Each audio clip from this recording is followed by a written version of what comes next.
അധ്യായം 18. അവൻ ശൗലിനോട് സംസാരിച്ചു തീർന്നപ്പോൾ യോനാഥാന്റെ മനസ്സ് ദാവീദിന്റെ മനസ്സോട് പറ്റിച്ചേർന്നു. യോനാഥാൻ അവനെ സ്വന്തം പ്രാണനെ പോലെ സ്നേഹിച്ചു. ശൗൽ അന്ന് അവനെ ചേർത്തുകൊണ്ടു. അവന്റെ പിതൃഭവനത്തിലേക്ക് മടങ്ങിപ്പോകുവാൻ പിന്നെ അനുവദിച്ചതുമില്ല. യോനാഥാൻ ദാവീദിനെ സ്വന്തം പ്രാണനെ പോലെ സ്നേഹിക്കുകൊണ്ട് അവനുമായി സഖ്യം ചെയ്തു. യോനാഥാൻ താൻ ധരിച്ചിരുന്ന മേലങ്കി ഊരി അതും തന്റെ വസ്ത്രവും വാളും വില്ലും അരക്കച്ചയും ദാവീദിന് കൊടുത്തു. ശൗൽ അയക്കുന്നിടത്തൊക്കെയും ദാവീദ് പോയി കാര്യാദികളെ വിവേകത്തോടെ നടത്തും. അതുകൊണ്ട് ശൗൽ അവനെ പടജ്ജനത്തിന് മേധാവിയാക്കി. ഇത് സർവ്വജനത്തിനും ശൗലിന്റെ ഭൃത്യന്മാർക്കും ബോധിച്ചു. ദാവീദ് ഫിലിസ്ത്യനെ സംഹരിച്ച ശേഷം അവർ മടങ്ങി വരുമ്പോൾ ഇസ്രയേലിയ പട്ടണങ്ങളിൽ നിന്നൊക്കെയും സ്ത്രീകൾ പാടിയും നൃത്തം ചെയ്തും കൊണ്ട് തപ്പും തമ്പൂരവുമായി സന്തോഷത്തോടെ ശൗൽ രാജാവിനെ എതിരേറ്റ് ചെന്നു. സ്ത്രീകൾ വാദ്യഘോഷത്തോടെ ഗാനപ്രതിഗാനമായി ശൗൽ 1000 കൊന്നു, ദാവീദോ 10,000 എന്നേറ്റുപാടി.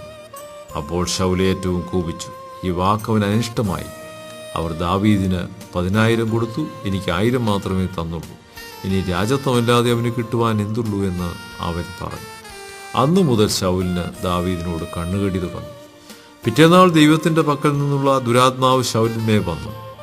അവൻ അരമനയ്ക്കകത്ത് ഭ്രാന്തനെ പോലെ പുലമ്പി. ദാവീദോ പതിവ് പോലെ കിന്നരം വായിച്ചുകൊണ്ടിരുന്നു. ശൗലിന്റെ കയ്യിൽ ഒരു കുന്തമുണ്ടായിരുന്നു. ദാവീദിനെ ചുവരോട് ചേർത്ത് കുത്തുവാൻ വിചാരിച്ചുകൊണ്ട് ശൗൽ കുന്തമെറിഞ്ഞു. എന്നാൽ ദാവീദ് 2 പ്രാവശ്യവും അവന്റെ മുമ്പിൽ നിന്ന് മാറിക്കളഞ്ഞു. യഹോവ ദാവീദിനോട് കൂടെയിരിക്കുകയും ശൗലിനെ വിട്ടുമാറുകയും ചെയ്തതുകൊണ്ട് ശൗൽ ദാവീദിനെ ഭയപ്പെട്ടു. അതുകൊണ്ട് ശൗൽ അവനെ തന്റെ അടുക്കൽ നിന്ന് മാറ്റി സഹസ്രാധിപനാക്കി. അങ്ങനെ അവൻ ജനത്തിന് നായകനായി പെരുമാറിപ്പോന്നു. ദാവീദ് തന്റെ എല്ലാ വഴികളും വിവേകത്തോടെ നടന്നു. യഹോവ അവനോട് കൂടെ ഉണ്ടായിരുന്നു. അവൻ ഏറ്റവും വിവേകത്തോടെ നടക്കുന്നുവെന്ന് കണ്ടിട്ട് ശൗൽ അവനെ ഏറ്റവും ഭയപ്പെട്ടു. എന്നാൽ ദാവീദ് ഇസ്രയേലിനും യഹൂദയ്ക്കും നായകനായി പെരുമാറിയതുകൊണ്ട് അവരൊക്കെയും അവനെ സ്നേഹിച്ചു. അനന്തരം ശൗൽ ദാവീദിനോട്, എൻ്റെ മൂത്ത മകൾ മെരാബുണ്ടല്ലോ, ഞാൻ അവളെ നിനക്ക് ഭാര്യയായി തരും. നീ ശൂരനായി എനിക്ക് വേണ്ടി യഹോവയുടെ യുദ്ധങ്ങൾ നടത്തിയാൽ മതിയെന്ന് പറഞ്ഞു. എൻ്റെ കൈയല്ല, ഫിലിസ്ത്യരുടെ കയ്യിൽ അവന്റെ മേൽ വീഴുവാൻ സംഗതി വരട്ടെ എന്ന് ശൗൽ വിചാരിച്ചു. ദാവീദ് ശൗലിനോട്, രാജാവിന്റെ മരുമകനായിരിക്കാൻ ഞാൻ ആര്? ഇസ്രയേലിൽ എൻ്റെ അസ്മാദികളും എൻ്റെ പിതൃഭവനവും എന്തുള്ളൂ എന്ന് പറഞ്ഞു. ശൗലിന്റെ മകളായ മേരബിനെ ദാവീദിന് കൊടുക്കേണ്ടിയിരുന്ന സമയത്ത് അവളെ മെഹോലാത്യനായ അദ്രിയേലിന് ഭാര്യയായി കൊടുത്തു. ശൗലിന്റെ മകളായ മീഖളോ ദാവീദിനെ സ്നേഹിച്ചു. അത് ശൗലിന് അറിവ് കിട്ടി.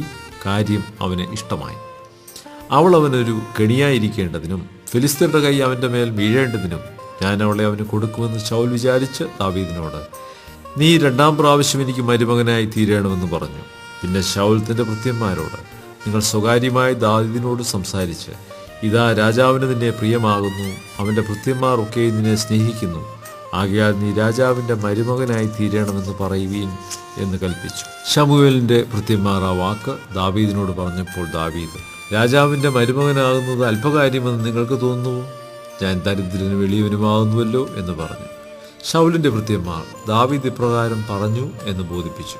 അതിന് ശൗൽ, രാജാവിന്റെ ശത്രുക്കൾക്ക് പ്രതികാരമാകുവാൻ തക്കവണ്ണം ഫിലിസ്ത്യരുടെ 100 അഗ്രചർമ്മമല്ലാതെ രാജാവ് യാതൊരു സ്ത്രീധനവും ആഗ്രഹിക്കുന്നില്ല എന്നിങ്ങനെ നിങ്ങൾ ദാവീദിനോട് പറയണമെന്ന് കൽപ്പിച്ചു. ഫിലിസ്ത്യരുടെ കൈയാൽ ദാവീദിനെ വീഴുമാറാക്കണമെന്ന് ശൗൽ കരുതിയിരുന്നു. ഭൃത്യന്മാർ ദാവീദിനോട് ഈ വാക്കറിയിച്ചപ്പോൾ രാജാവിന്റെ മരുമകനാകുവാൻ ദാവീദിന് സന്തോഷമായി. അവധി കഴിയുന്നതിന് മുമ്പേ ദാവീദും അവന്റെ ആളുകളും പുറപ്പെട്ടു ചെന്നു. ഫിലിസ്ത്യർ 200 പേരെ കൊന്നു.